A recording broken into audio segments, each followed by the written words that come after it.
how do you talk to people, whether they be clients, friends, family, whatever it may be, people in general who are not yet, they're still no coiners, or I should say they're pre-coiners. Pre-coiner is a more inclusive term, perhaps. They're not no coiners, they're just pre-coiners. They're not there yet. How do you talk to people about really what Bitcoin kind of means to you, what it can mean for the family, for the individual? How do you actually start with that when somebody is coming with all of this, let's say, intellectual baggage from the fiat world, all these misconceptions, thanks in no small part to the media? How do you begin to show them like, this is something that needs to be a foundational part of how you set your life up going forward? Yeah, it's a really great question. Well, it does start with whether or not that person has an open mind, because as we know, if somebody's mind is closed off, it doesn't matter what you say to them. You can throw 100 million facts at them. You can show them proof. You could literally bring evidence of all certain kinds, right? And if people don't want to hear it, they will make up whatever story in their mind to tell them that you are not correct. And so what I say when people ask me about that in regards to orange pilling, I always say that if somebody has their mind closed, you're wasting your time. Like, just move on, because the only thing that's going to happen from that is you're going to shout into a void. You're going to get angry and you're going to leave not having changed anyone's mind, and also feeling kind of sorry for yourself that you spent your time that way, right? Even if you don't admit that. And I've been there, right? Like, I've actually done that, right? And that's how I've come to the conclusion that somebody with their mind closed, don't even bother. Somebody with their mind open, though, is a completely different story. And so from there, you have to gauge, okay, what is this person's level of understanding of just the monetary system, right? Is it nothing?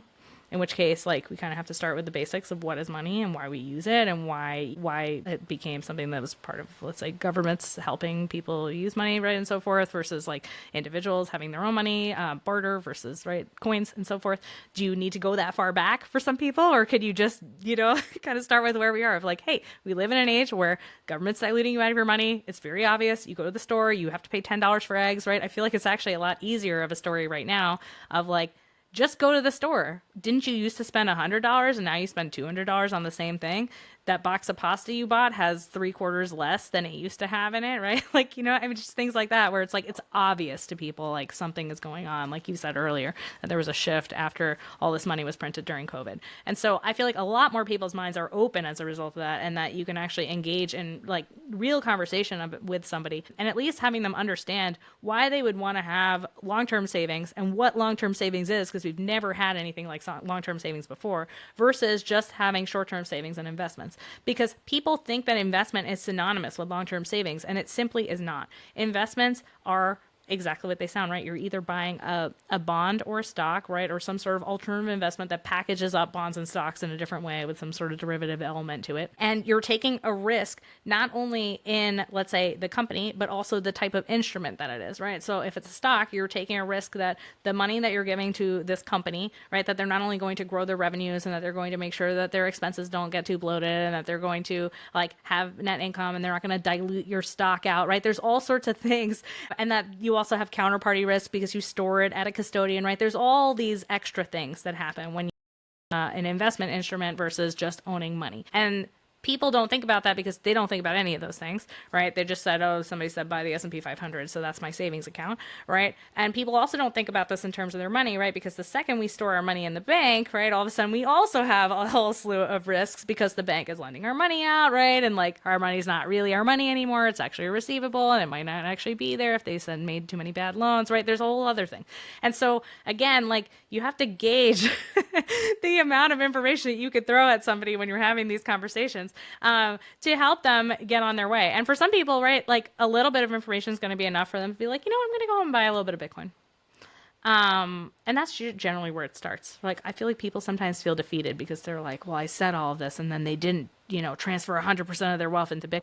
It's like, no, like, they need time. Like, let them just go and buy some and see how it works and feel good about it. And then, like, generally the price, like, especially when the price goes up, people are like, oh, I should have bought more of that, right? Like, people are very affected by the price, I think, is the other thing. Telling people in a bear market to buy Bitcoin, even though it is the right time for people to buy Bitcoin, is actually, like, it's counterintuitive, but it's usually the wrong time to tell people to buy Bitcoin, even though, like, from a fiduciary standpoint, it's the right time. So that's my long way of telling you that I guess it depends. Yeah, no, I agree with you. And It's something where I think Bitcoiners, again, seem to have some short-term memory loss because it's easy for us to forget. And I'll include myself in this. I try to lead with empathy with people when I'm talking to them because they're people that I care about. And why am I telling them about Bitcoin? Because I believe it is something that is going to help them and help them have a better life. Like that. That's why I'm not selling them an altcoin. No, I'm just telling them to save in Bitcoin. But we often forget that, like, we were all in that place at one point. Nobody except Satoshi, like nobody was there right from the start, right? You got into it at some point, either because maybe you listened to a podcast, maybe you talked to a friend, maybe you saw somebody on Bitcoin Twitter. Doesn't matter, but you didn't go I should say the vast majority of people did not go all in, gung-ho, balls to the wall from the instant that they heard about Bitcoin. Mm-hmm. If you did, amazing, congratulations, you are a unicorn. Most of us did not. And so it's important to remember that, I think, when we're having these conversations with people, especially loved ones, because you don't want there to somehow, to sour the mood, to have there be bad blood. You also don't want to avoid a small conflict just for the sake of avoiding conflict when you know this is something that can really help them. So it's kind of trying to balance that thing, like, hey, I love you. I'm not a complete idiot. This is a thing that I really care about. Let's talk about this. And one of the things I always do is just like, what questions do you have? Like, what's difficult to understand about this?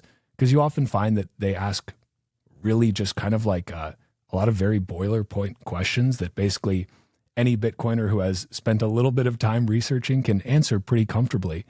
But if you try to just pound them with all the information, let's go back to the Song Dynasty. And for, it's like that doesn't always go over super well. Like you have to, let them talk a little bit more, let them work through some of their own problems. But we're at this point where, Bitcoin has dipped today, but it's still at a, what seems like a ridiculously high number for a lot of people. That's a lot of money, but it's like, you can still get, now to your earlier example from your tweet, you can get over 1,000 sat, or over 1 million sats, for $1,000. So like, wow, you can be over a sat millionaire now with a pretty decent price tag. So that's a good thing. Yeah, definitely. I think I couldn't agree with you more. I think especially with loved ones, and particularly what comes to mind is when spouses don't agree. Like I get people reaching out to me all the time being like, well, how do I get my wife to think about this the way you do? And it's like, okay, first of all, you shouldn't compare your wife to me at all, right? Like, like at all. Second of all, like, how are you communicating with your wife? And then, you hear the whole thing, well, I basically beat her over the head with Bitcoin every single night. And you're like, do you think that that's like, if somebody did that to you with something that you didn't want to hear about, like whatever it is, just like pick a topic that your wife talks about quite a lot that you would hate, and then she every day was like, like the curtains, I need to change the curtains. And you're just like, I never want to change the curtains. In fact, I'm going to rip them down and we're never going to have curtains. I'm like, that's what people do when you like berate them. So like, would you have a conversation, with somebody, like if you're married to this person, you obviously love them, you're obviously on the same team as them, like you want to spend your life together, like that's why you got married, right? If that's not how you feel, then maybe you shouldn't have made that decision, right? And now you have other things that you need to work out. But presumably, right, you're married because you love each other and you want to have a life together for a long period of time. And so like, again, like Bitcoin is a long-term asset. Like there's not a rush. Like you can take your time talking and listening to your wife's concerns and hearing her questions. You don't have to like beat her into and I use that like obviously not, do not actually hurt your wife in any way. Please. But you can have real conversations with your spouse and hear why they don't want to do it, right? Because at the end of the day, right, like she'll thank me later is what I hear a lot. And I don't know, maybe she won't, right? Like maybe she'll just be so miserable even though you have a lot of wealth. Like sometimes money's not everything, right? And I feel like we get lost in that in the Bitcoin world because we're like, well, we want to stack as much as possible because we know what we own and we want to have as much as we can because we're going to be quadrillionaires. We're going to do whatever we want, and we're never going to have to worry about money again. But it's like, is that really what your life is all about? Like, like how much money do people really need? Does everybody need to have a private jet to feel happy? Or like, are we in this weird fiat mindset where we just need more, and we think that that's actually what's going to make us happy when really at the end of the day, what really does make us happy is connections with others and, like meaningful things, helping others, changing the world. Like speaking about truths, right? These are all things that people can actually connect on and feel good about and feel like their life is being lived with meaning and purpose, not just, I own all the things and I can take a trip whenever I want and, my wife will thank me later. Amen to that. And I think I would echo that's something that Bitcoiners, especially where it's like right now, I just won't own anything. I won't allow myself to have any enjoyment in life because I'm just stacking as hard as I can. And I'm just going to delay the gratification forever. And then once I get there, I'm going to do something, or I'm going to buy I don't know what I'm going to do, but I'm going to do something. And it's like, people forget that, like, when it comes down to it, nobody actually wants money. Like you don't want money. You want what money gets you, right? It's like you want what you can exchange that money for, whether that be more freedom over your time, whether that be more freedom over where you live, more freedom in how you interact with your family, whatever it may be. You want what money can afford you, but you don't actually want the money. Like, the money is a tool.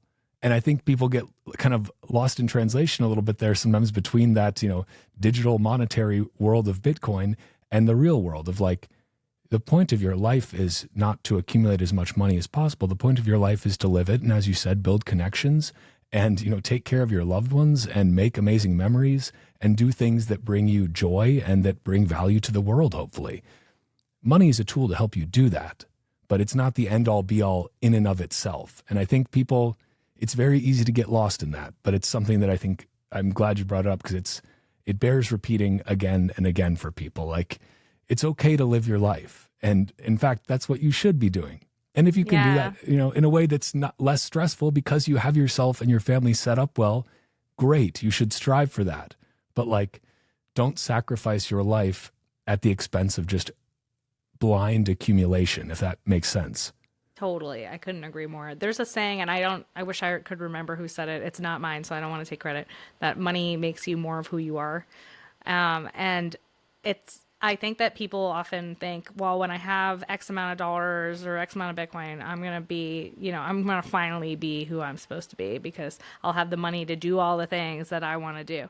And that's generally not what people see, right? Like, if, like what we were talking about earlier, those values aren't there, if, like, you haven't quite figured out what gives your life meaning and purpose, if you haven't really, made those connections with your family or started a family or whatever will actually make your life what it's supposed to be. If you haven't done all those things and then you get extremely wealthy, you're just going to be more of the person that you already are, right? And so we need to focus on how we can grow as human beings, right? Not just how we can grow our Bitcoin stack, because, like, otherwise, what are we doing this all for, right? It's all, like, the whole reason why we're here is for personal growth.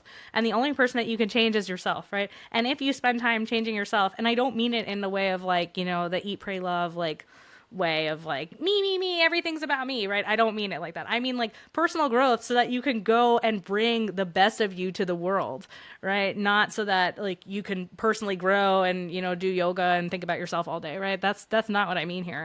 And in fact, if that's what you're doing and then you get more money, you're only going to do more of that, right? And that's fine. If that's the life you want to live, fine. But I don't think, like, I wouldn't call that a meaningful life. And I don't think that even a person who did that would call that a meaningful life. And there's thousands and thousands of stories of people on their deathbed. And when people ask them what they regret, it's never that they spent more time working on themselves so their whole life could be more about me. It's never that they wish that they had made more money. It's never that they wish they took more meetings at work, right? It's always, I should have spent more time with my spouse. I should have spent more time with my kids. I should have saved more so that I could have been a stay-at-home grandparent, right? Like, you hear all of these stories, or, like, I always wanted to help my community in this way or another, but instead I didn't. And so the things that are important, we often set aside because of the things that are shiny. And, like, we can stop this now, right? The way we stop this is we think about our lives and we think about what's actually important to us. And we think about, okay, what would we regret, right, if we were in that situation? And one of the life planning questions that I really like, it's one of my favorite things to ask clients. We do these life planning sessions and they take place over 3 different meetings. And in the second meeting, I think the most profound question is, imagine, like, you had 5 to 10 years left to live. You got this horrible news from your doctor. You have this terminal illness, and you would have 5 to 10 years left to live. Like, you go home from that and you think, how can I change my life? What would I do differently? What would change? And clients answer, right? And they take a lot of time to answer these things. And then we discuss it. And then, like, we use that really as a jumping off point for how we can make changes in their financial plan. And the reason I like this question is not because people are going to die in 5 to 10 years. Some people are, obviously, but because every time period in your life is basically that, right? Like you have 5 to 10 years with young kids, right? You have 5 to 10 years when they're adolescent kids. You have 5 to 10 years when they're in their college age and they're getting married and they're doing those things, right? Like you have 5 to 10 years at the beginning of your working career. You have another 5 to 10 years where you're starting to, right? There's all sorts of these 5 to 10 year periods of time where this is happening to you right now. You don't have a terminal illness, but that 5 to 10 year period is going to end because that's just a phase in your life and that's how it is. So how are you going to make the most of the next 5 to 10 years, which is long-term thinking, right? Like we have a hard time thinking beyond maybe 6 months, right? For most people. And so even though 5 to 10 years is not like, it's not like the 40-year plan, this is not multi-generational wealth though, but you can make significant changes in your life if you think about, okay, how can I really prioritize what's important in the next 5 to 10 years so that like I'm doing what I need to be doing here?